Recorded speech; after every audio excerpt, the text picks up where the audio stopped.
Somos muito gratos ao Senhor por tudo que Deus tem nos dado e tem feito nas nossas vidas. Nós vamos dar continuidade às nossas pregações sobre os salmos, os cânticos dos degraus, ou os salmos de romagem. E eu gostaria de convidá-los então para a leitura da palavra de Deus, Salmo 127.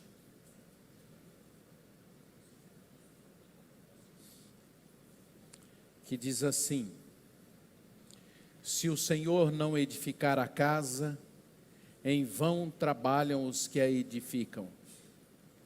Se o Senhor não guardar a cidade, em vão vigia a sentinela. Inútil vos será levantar de madrugada, repousar tarde, comer o pão que penosamente granjeastes aos seus amados, ele dá enquanto dorme. Herança do Senhor são os filhos, o fruto do ventre, o seu galardão. Como flechas na mão do guerreiro, assim os filhos da mocidade. Feliz o homem que enche deles a sua aljava, não será envergonhado quando pleitear com os inimigos à porta. Senhor, lemos a tua palavra e pedimos em nome de Jesus que o Senhor fale conosco, Pai. Abençoa-nos todos, nos faz viver aquilo que for teu, que vier nesta mensagem, que ela entre no nosso coração, transforme as nossas vidas, as nossas ações, porque é a tua palavra e ela é viva e eficaz para nos transformar, no nome de Jesus, amém e amém. Esse Salmo 127, ele trata de um tema que normalmente ele é interpretado para tratar de um tema que é o tema da família. E de fato faz sentido, mas ele também trata, e é na minha compreensão, ele trata de uma questão mais importante no sentido de como a gente lida com a família. Ou seja, ele está tratando dessa questão das nossas relações familiares. E ele começa falando do trabalho, porque de fato o trabalho é das atividades que o ser humano tem que mais afetam a nossa vida relacional, a nossa vida com Deus e a nossa vida com as pessoas. Do ponto de vista de Deus, há dois projetos, ou do ponto de vista da humanidade, há dois projetos de trabalho. Um projeto é aqueles que trabalham para si mesmo, e o exemplo que tem na Bíblia desses que trabalham para si mesmo é a Torre de Babel. Eles fizeram uma construção e o texto bíblico diz que eles faziam aquela construção para a sua própria glória, para os seus próprios interesses. E todos nós sabemos a história da Torre de Babel. Ela dividiu a humanidade, terminou a comunicação entre as pessoas, afetando o relacionamento das pessoas. E Deus abomina o trabalho quando ele é feito voltado para nós mesmos. Entretanto, a sociedade ela apoia esta ideia, ela explora isso e escraviza as pessoas de tal forma que elas passam a viver escravizadas pelo trabalho, trabalhando para nós mesmos. Do ponto de vista de Deus, isso é abominável. Na antiguidade havia alguns pais da igreja que diziam que Deus abomina quando nós trabalhamos como o diabo, ou seja, quando nós trabalhamos para nós mesmos. A Bíblia ensina que trabalhar é bom. O próprio Deus trabalhou, distorceu, o diabo, entretanto, distorce as coisas boas que Deus faz e faz com que as pessoas comecem a acreditar que o trabalho pode resolver a sua própria vida. E elas então começam a dedicar toda a sua energia, todo o seu tempo, toda a sua mente, toda a sua inteligência, tudo em função do trabalho. Porque há uma promessa na sociedade de que o excesso de trabalho e o trabalho exagerado pode resolver a sua vida. Entretanto, as coisas continuam acontecendo, apesar das pessoas trabalharem muito. Os automóveis continuam matando, os aviões de vez em quando caem, a terra continua sendo devastada, os prédios vão ficando envelhecidos, de vez em quando alguns deles caem, as burocracias pesadas do sistema de seguranças da sociedade se quebram, são corrompidos, as estruturas maiores nas quais as pessoas se envolvem e elas trabalham para manter, vão sendo destruídas, as máquinas criadas pelos próprios homens, que desvalorizam o ser humano, também não funcionam e não resolvem a vida, as nossas posses, apesar de nós as considerarmos as mais importantes, elas não resolvem tudo, e os nossos sonhos começam a ser os mesmos sonhos da humanidade. A própria comunidade, a própria igreja vai assumindo esse projeto de trabalho na expectativa de que isso resolva todas as coisas. Esse trabalho, repito, voltado para si mesmos. O segundo projeto que se apresenta na humanidade é o projeto que aparece no Salmo 127, no versículo 3. E tem muitas pessoas que gostam desse projeto. Aos seus amados ele dá enquanto dorme. Então tem alguns que acham que não precisam trabalhar. É só dormir que Deus vai resolver o problema das pessoas. Acorda de dia e já acham que vai ter um pãozinho quente, vai ter tudo preparado ali, um pãozinho com manteiga, tudo pronto, cafezinho, e os problemas estão resolvidos. Esse é o segundo projeto e, infelizmente, tem muita gente que abraça esse projeto também. Então, repetindo, nós temos dois projetos de trabalho que a humanidade propõe. Um é a gente trabalhar para a gente mesmo, para construir a nossa própria vida, e o outro é a gente não trabalhar. Esses são os dois projetos. E esses dois extremos, eles estão sempre presentes na vida das pessoas. Aqueles que trabalham muito para si mesmo e aqueles que fazem de tudo para nada fazerem. Esses são os dois projetos que se apresentam na humanidade. Mas ambos os projetos trazem consequências para a vida. E a consequência maior é a preocupação. E é disso que o Salmo 127 trata mais especificamente.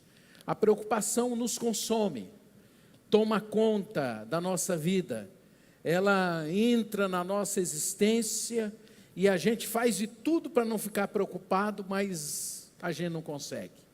Depois que você se torna uma pessoa de fato preocupada, isso entra na sua vida de tal maneira que você toma remédio, você bebe, você toma cerveja, você faz o que você quiser, mas na hora que passar o efeito de qualquer uma dessas coisas, a preocupação volta para a sua mente, ela invade as suas emoções, ela vai tirando a sua alegria, tirando a sua paz, ela vai nos apertando, é como se houvesse uns tentáculos que vão grudando na nossa alma e nós vamos ficando angustiados por causa da preocupação. Ela nos aperta, ela nos drena, ela tira a nossa força, tira o nosso sono, nos impede de usufruir das coisas boas que Deus nos dá, nos impede de usufruir dos bons relacionamentos, do convívio com as pessoas. A preocupação provoca tensões no ambiente da família. Ela cria conflitos entre pai, mãe, filhos, gera uma série de problemas, vão tornando as pessoas deprimidas, vão tornando as pessoas estressadas, as pessoas vão ficando como que paralisadas, desatentas, indiferentes, sem compaixão, por causa do excesso, por trabalharmos por nós mesmos e para nós mesmos. E isso nos engana, a preocupação nos engana, ela vem e afirma para nós: você vai resolver os seus problemas à medida que você se preocupar mais. E à medida que nós vamos vivendo, nós percebemos que a preocupação só aumenta os problemas. Ela não nos propõe um equilíbrio, ela toma a maior parte do nosso tempo e da nossa existência. Ela tira aquilo que nós temos do ponto de vista humano e vai fazendo com que aquilo que é mais importante seja retirado da nossa vida. Nos rouba o nosso tempo e nos rouba a saúde e começa a controlar os nossos pensamentos, começa a tomar conta da nossa mente. É isso que o Salmo 127 quer tratar. Ele não trata de teologia, ele não trata de doutrina, ele trata de uma coisa prática, da vida, da realidade. E o Salomão, que é o autor do Salmo, ele diz que ele chama as pessoas de amados, e amados são os filhos de Deus, e esse é o tema do Salmo. Ele propõe que as pessoas não se preocupem, que as pessoas aprendam a trabalhar sem se preocupar, que as pessoas aprendam a trabalhar confiando nos resultados que Deus vai colocar na vida das pessoas. O Salmo trata então de dois temas específicos. Primeiro, a providência de Deus. E em segundo lugar, ele trata da proteção de Deus. Começa dizendo: se o Senhor não edificar a casa, em vão trabalham os que edificam. É vão edificar a casa sem Deus. Tudo pode ser feito para Deus, depende de como nós agimos. Deus é quem causa todas as coisas, Deus é quem provoca todas as coisas, Deus é quem faz todas as coisas acontecer. Não adianta nada você construir, por exemplo, uma casa, se Deus não mandar o sol, se Deus não der inteligência para as pessoas, se Deus não fazer com que os ligamentos da massa da construção não se coloquem. Era nessa observação que ele diz que é em vão as pessoas construírem sem confiar em Deus. A eletricidade não funciona, nada vai funcionar se Deus não estiver presente. A segunda condicional dele é a proteção. Se o Senhor não guardar a cidade, em vão vigia o sentinela. Vigia é alguém que não dorme, ele não pode dormir, mas ainda que ele vigie e não durma, a segurança da cidade está em Deus. É a nossa própria experiência como pessoas.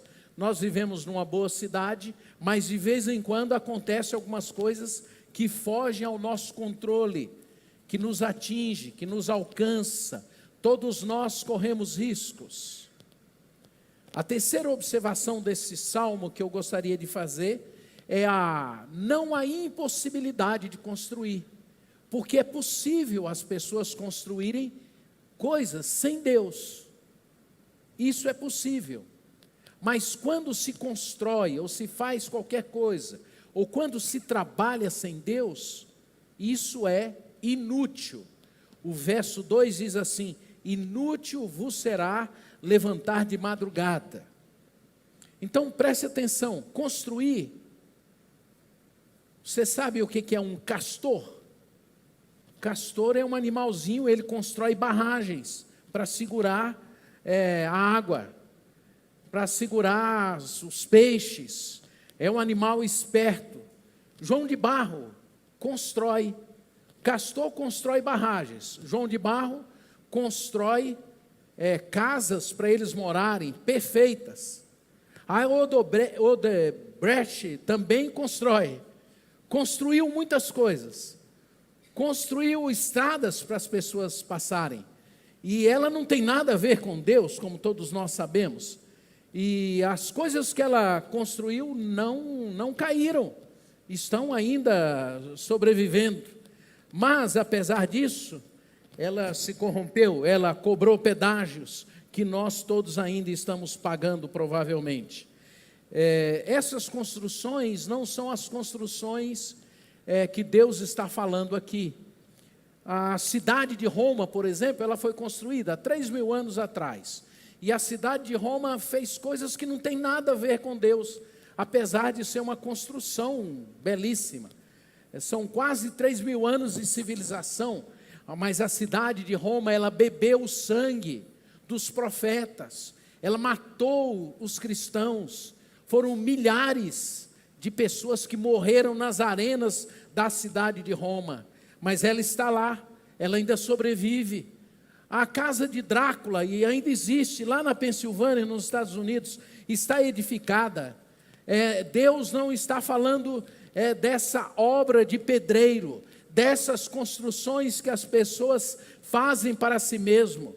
Babel foi erigida para a glória dos homens, e é por isso que Deus abomina esse tipo de coisa. A palavra-chave desse salmo é a inutilidade da construção de coisas que nós fazemos sem Deus. Não é a impossibilidade. É possível fazer-se muitas coisas sem Deus, mas elas serão inúteis, porque elas não terão vida. Há muitas pessoas que são capazes de fazer casas, mas elas não conseguem ter lares. Há muita gente que consegue fazer cidades, mas elas não conseguem promover a paz na cidade. Acho que eu estou sendo entendido. É possível fazermos muitas coisas sem Deus, e muita gente age e faz dessa forma. Muitos homens na história da humanidade fizeram grandes obras sem conhecer a Deus, e Deus diz que tudo isso, quando nós fazemos sem ser para a glória dele, quando nós fazemos para nós mesmos, isso tudo se torna em coisa inútil, em agonias, em insônia, em desequilíbrio na nossa vida, e nós começamos então a esquecer a razão maior pela qual nós existimos. Nós esquecemos os nossos relacionamentos, nós começamos a esquecer a Deus, nossa relação com Deus, os nossos filhos, a nossa família, os nossos vínculos, e aí você não fica sem saber por que você faz tanto, por que você trabalha tanto, e nada muda na sua vida de verdade. O mundo inteiro faz assim, trabalha para si mesmo, mas são pessoas que vivem de forma inútil. Inútil vos será levantar de madrugada, repousar tarde, comer o pão de dores, pois assim dá ele aos seus amados. Ir a Deus em busca da provisão é garantia de que aquilo que nós fazemos, Deus vai nos abençoar e vai nos honrar. Aquele momento em que esse povo vivia era um tempo de sociedade agrícola, de colheitas. Eles tinham que semear, como expliquei a semana passada. Eles semeavam a porção que eles iriam dar para os filhos, por isso eles faziam com lágrimas, e eles tinham que confiar de que Deus é que iria dar os resultados.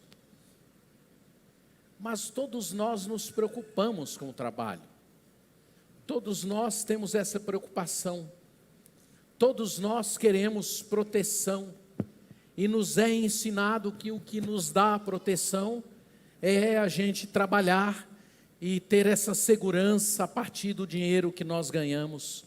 Todos nós aprendemos que nós precisamos de sobreviver, e para sobreviver nós temos que trabalhar, e ambas, as duas propostas, tanto a proteção como o suprimento, a segurança e a sobrevivência, ela não depende de nós, ela depende de Deus, mas nós estamos tomados por essa mentalidade do mundo. Por isso, eu quero e posso mostrar isso no Salmo, que o que é importante é como nós trabalhamos, é como nós fazemos as coisas, E para quem nós fazemos as coisas? Senão, nós vamos ser dominados pela ansiedade, pelo medo, pela preocupação. Eu vou dar alguns exemplos. Morei nos Estados Unidos. De vez em quando, a minha região onde morava era uma região que não tinha tantos furacões. Mas de vez em quando chegava 1 ou 2 por ano. Éramos avisados então com uma certa antecedência, de uma semana já se começava a avisar para a gente ir para o supermercado, fazer as compras, trazer o suprimento para casa, porque um furacão poderia durar um dia, poderia durar 3, 4 dias. E as pessoas então iam para o supermercado. Esse era um medo normal, é uma ansiedade normal, é uma preocupação normal, quando você então se prepara para um momento de perigo. Esse é um padrão normal. Agora imagine a cena, eu como pai de família iria lá no supermercado, compraria todas as coisas, traria todas as coisas para minha casa, reuniria a família e diria assim para eles: agora nós vamos ficar aqui. E aí o furacão começava a se aproximar, e começava a chegar a data, e eu começava a ficar mais ansioso, apesar de ter fechado as portas, ter colocado os tapumes nas portas, ter preparado tudo. Eu começava então, por causa da minha ansiedade, da minha preocupação, dizer para os meus filhos: agora vocês vão entrar ali no basement, agora vocês ficam agachados aqui 3 dias, 4 dias, sem olhar para fora, de medo, de temor. Então essa ansiedade, este medo que era normal, começa a se transformar numa enfermidade, numa doença, porque isso começa a me controlar. Faz sentido? E a mesma coisa acontece com o nosso trabalho. Às vezes, quem nos controla é o nosso trabalho. Às vezes, nós permitimos que isso nos controle, na tentativa de diminuir a nossa ansiedade e de diminuir o nosso medo. Dou um outro exemplo para vocês. Todo ser humano tem medo de ficar doente. Porque, em última instância, todos nós temos medo de morrer. Essa é uma preocupação normal. Mas aí, por alguma razão, você, por causa desse medo, até antes de ficar doente, você já começa a se apavorar.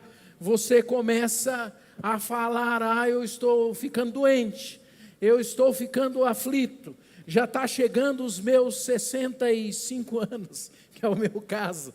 Então agora o risco de eu ficar doente é maior. E aí eu não saio mais de casa. Aí eu começo a ir para o Google e começar a ver no Google se tem um diagnóstico para quem tem mais de 65 anos. Aí eu começo a fazer diagnóstico. Aí eu não quero nem ir ao médico para ele não descobrir de fato que eu posso ter alguma doença. Eu começo a me apavorar. A ansiedade, o medo da doença, que era um padrão normal, gerou uma doença em mim, e essa ansiedade, esse medo passa a controlar a minha vida. É isso que nós chamamos de pecado, uma preocupação pecaminosa. Muitos de nós temos medo do fracasso, temos medo da rejeição, temos medo do abandono, e essas são preocupações que eu diria normais, mas elas não podem nos controlar, porque qualquer coisa que nos controla, que não seja Deus, é pecado. Emoção, sentimento, se transformam em ídolos. Qualquer coisa que significar controle na minha vida, que não seja Deus, é uma coisa pecaminosa. Aí a gente vai transformando a doença em algo maior do que Deus. A gente vai transformando a doença num ídolo, porque aquilo começa a nos dominar e a dominar a nossa vida. A proposta de Deus não é essa. A proposta de Deus é que a gente não permita que o trabalho nos domine. Como? Confiando em Deus, fazendo as coisas, fazendo o trabalho algo que seja prazeroso, algo que seja para a glória de Deus. E à medida que você faz para Deus, você vai ter prazer e alegria em fazer as coisas no seu trabalho para a glória dele. E ele dá um exemplo. está lá no verso 3. Vocês podem ver aí qual é o verso 3, eu posso ver para você. Os filhos são herança do Senhor. Herança do Senhor são os filhos, fruto do ventre, o seu galardão. Aqui está dizendo que é assim que você tem que trabalhar. É como se você estivesse fazendo filhos. Vocês estão meio assustados, né? Com essa explicação. Então eu vou explicar melhor. Quando você fez os seus filhos, aqueles que são pai, você não precisou trabalhar, né? Você não convidou a sua esposa e disse assim para ela: meu bem, agora vamos trabalhar, vamos transpirar trabalhando. Não foi isso que você falou, não foi assim, né? E o resultado disso, o resultado do seu encontro amoroso com a sua esposa, não foi muito pouco esforço da sua parte, foi prazeroso. A reprodução humana é algo que tem muito pouco a ver com você ou comigo, não tem nada a ver conosco. Nós não chamamos isso de trabalho, nós geramos criaturas maravilhosas, nós geramos pessoas que andam, que falam, que riem, que choram, mas foi um ato de amor. A maior contribuição para que essas crianças viessem ao mundo não foi sua, foi de Deus. Tudo que aconteceu ali tem a ver com Deus, tem a ver com o Senhor, e é assim que Deus quer dizer para você: trabalhe, faça o seu trabalho, e faça isso com prazer, com alegria, porque os resultados não serão seus, não serão nossos, serão de Deus. É Deus quem vai trazer o resultado. Isso parece ser tão simples de entender, mas nós gostamos de complicar as coisas, porque a mentalidade do mundo tomou conta da nossa vida, e as pessoas não têm prazer, as pessoas não têm alegria quando elas trabalham, porque elas fazem para si mesmo e não para a glória de Deus. A palavra de Deus diz que Jesus, Ele não procriou, mas Ele nos fez, nos adotou por amor, e o fez por prazer. Ele tem muitos filhos, porque Ele nos amou, e Ele nos ensina que o trabalho tem a ver com relacionamentos. Por isso é que a palavra de Deus diz que os filhos são herança, eles são a melhor parte da vida, eles são os presentes de Deus na nossa vida, eles não dependem de nós, eles vieram à nossa vida porque esta foi a vontade de Deus. É por isso que o Salmo diz: como vocês são abençoados quando vocês enchem a vida de vocês, a aljava de filhos, de pessoas, de gente, de irmãos, de amigos, à medida que você trabalha para a glória de Deus. Como é que Deus provê? Ele provê assim como Ele nos dá os filhos. Herança do Senhor são os filhos. Feliz aquele que enche a sua aljava deles. Agora, falar de ter filhos é uma coisa complicada nesse tempo. Alguns anos atrás, quando a gente via uma família cheia de filhos, as pessoas falavam: que Deus abençoe, que bom que eles têm bastante filhos. Hoje, quando uma pessoa tem bastante filhos, a gente fica observando e fala: corajoso, hein? Esse teve coragem, né? Quando a gente insinua que as pessoas devem ter filhos, dependendo da igreja que a pessoa vem, ela diz assim: está amarrado, pastor, chega, está bom já, está encerrado. Alguns têm filhos apenas para ter uma experiência. Alguns artistas aí, eles falam: eu queria ter uma experiência diferente, resolvi ter um filho. Aí, para a mãe uma experiência, para o pai não interessa o filho. Aí vão crescendo esse tipo de gente que nada tem a fazer na vida, gente que não é amada, que não é querida. Tem gente que quer ter filhos por status, por necessidade psicológica, emocional. Ah, minha irmã teve, eu também quero ter. Tem gente que quer apenas ter filhos para encher o planeta. Mais um. É uma contribuição para o equilíbrio ecológico da humanidade. Então vamos fazer nascer mais um filho. E aí os filhos nascem e as pessoas começam a entregar os filhos para a babá eletrônica, para a babá de carne e osso, para a creche que absorve.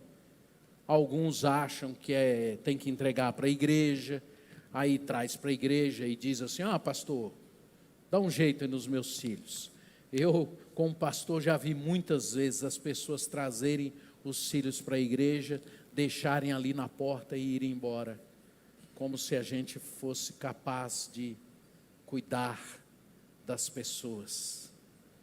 A gente vai fazendo uma geração de gente despreparada, de gente fragilizada, de gente adoecida, que não sabe enfrentar as agonias da vida, os conflitos, as ambiguidades, as ambivalências, as dificuldades, pessoas que vão fazendo escolhas relativas para viver, que não sabem cuidar das suas carências existenciais. O Salmo 127, ele diz que bem-aventurados são aqueles que com alegria, com prazer, enchem as suas vidas de filhos. O Salmo está tratando de relacionamentos.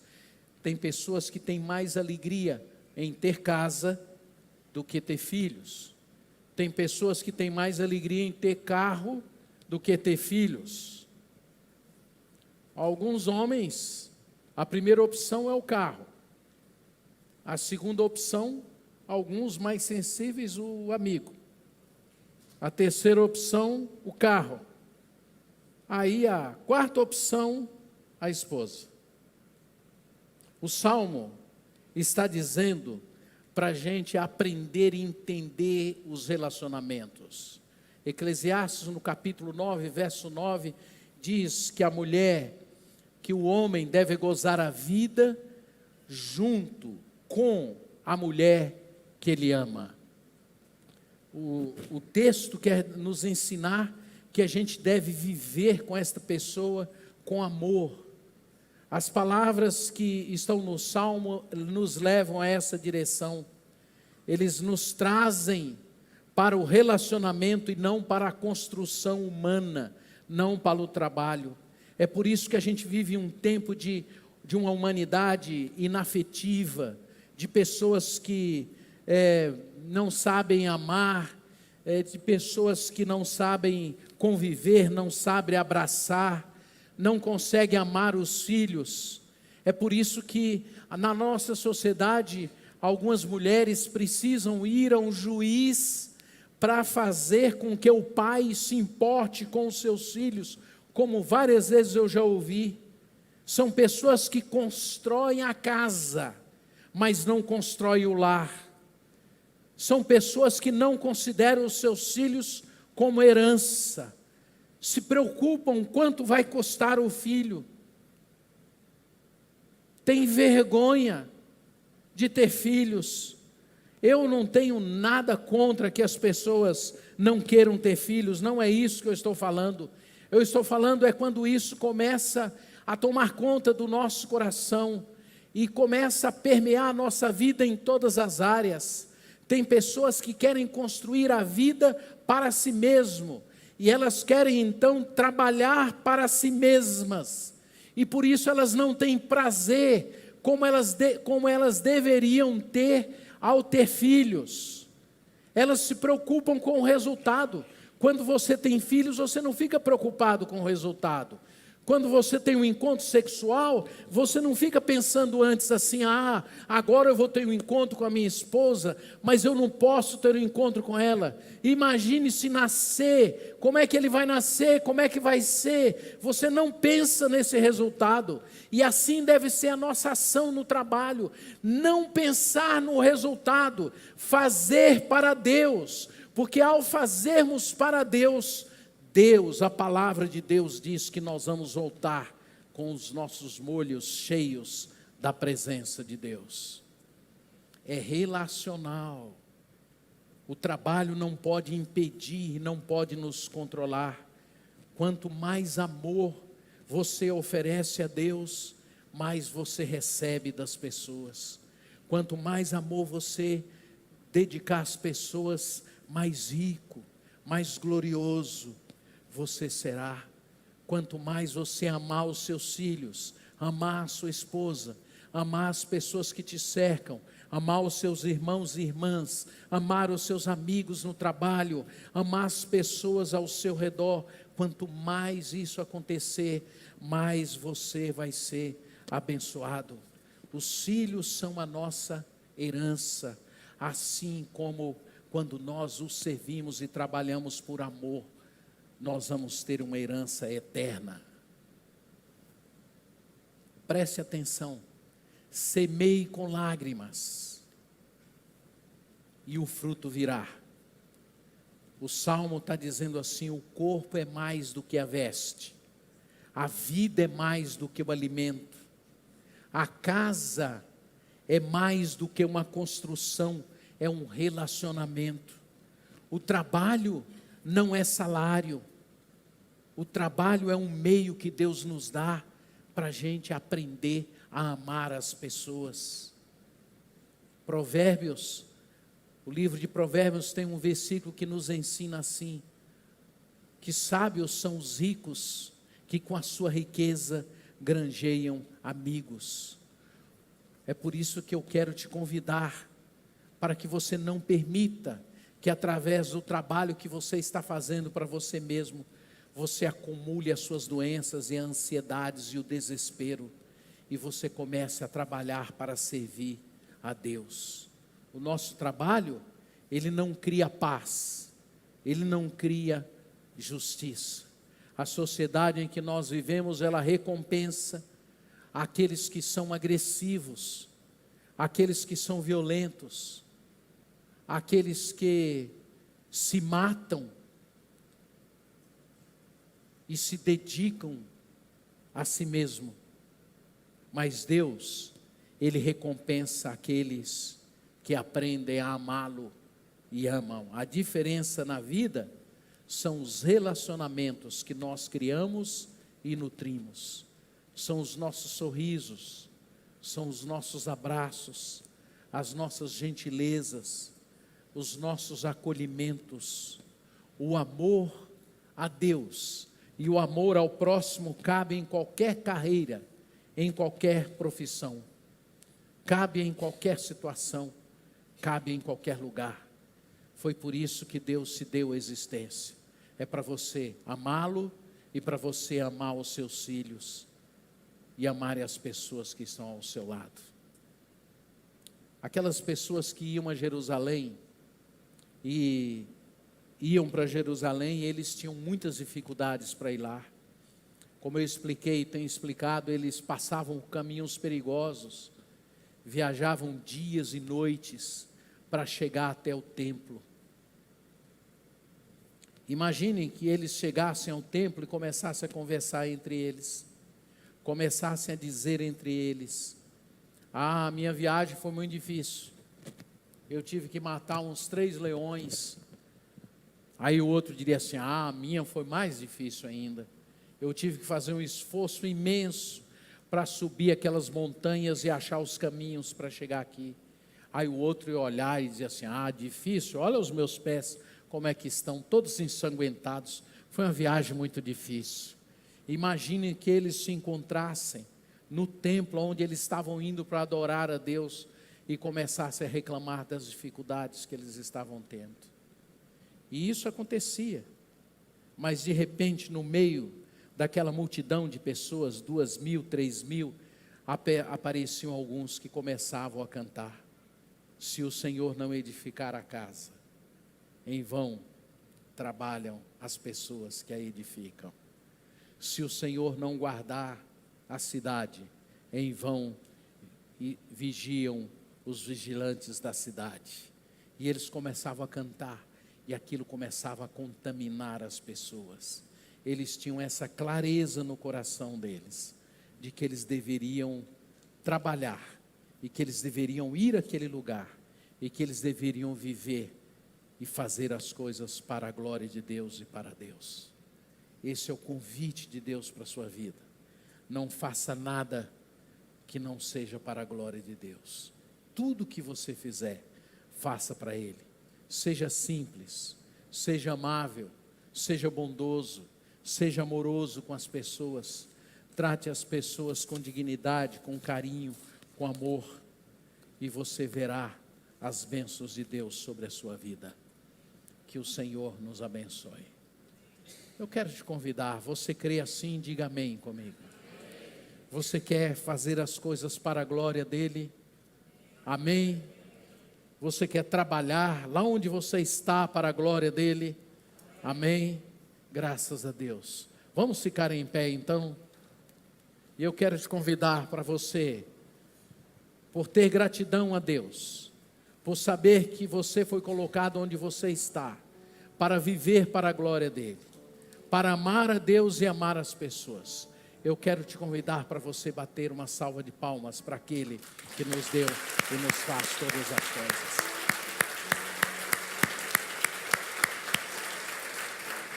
Ame a Deus, ame ao Senhor, trabalhe para a glória dEle e não para você mesmo.